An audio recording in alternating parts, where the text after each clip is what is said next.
Waiting is one of the hardest things God asks us to do. You pray, you hope, you believe, and still nothing changes. Is God ignoring you?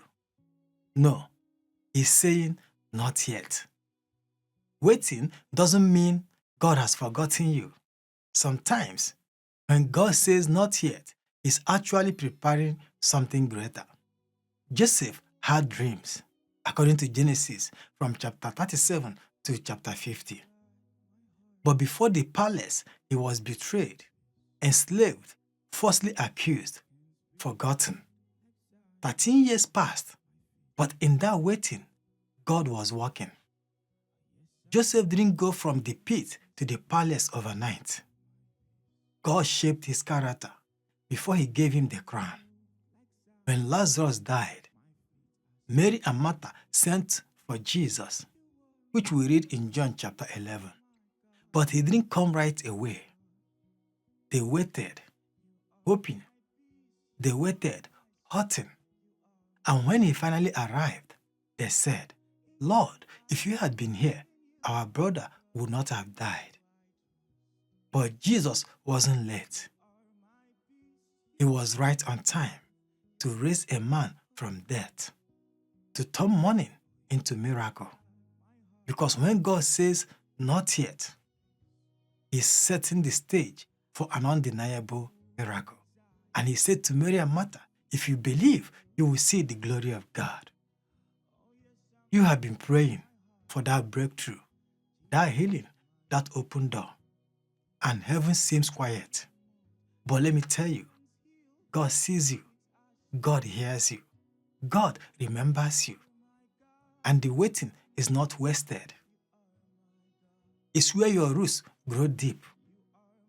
It's where your faith is forged. Consider Abraham and Sarah. God promised them a son. But years went by and still nothing.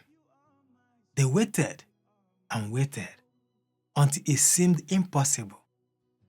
They were too old, their bodies too weak. But God said, "Is anything too hard for the Lord?" And in the waiting, their faith was refined. In the delay, God showed his power. Isaac was born, not on their timeline, but on God's. They that wait upon the Lord shall renew their strength. They shall mount up with wings as eagles. Don't give up in the waiting, because sometimes God's not yet is making room for your more than enough. So, if you're in a season of silence, just remember, God is never late. He's just preparing you for something greater. Wait well. When God says not yet, keep renewing your strength. He will come through for you. Amen. God bless you. If this encouraged you, I would appreciate that you help by subscribing to my channel, like the video, and of course, share it with your friends. Remember, when God says not yet, He's making something greater for you. God bless you. Renew your strength.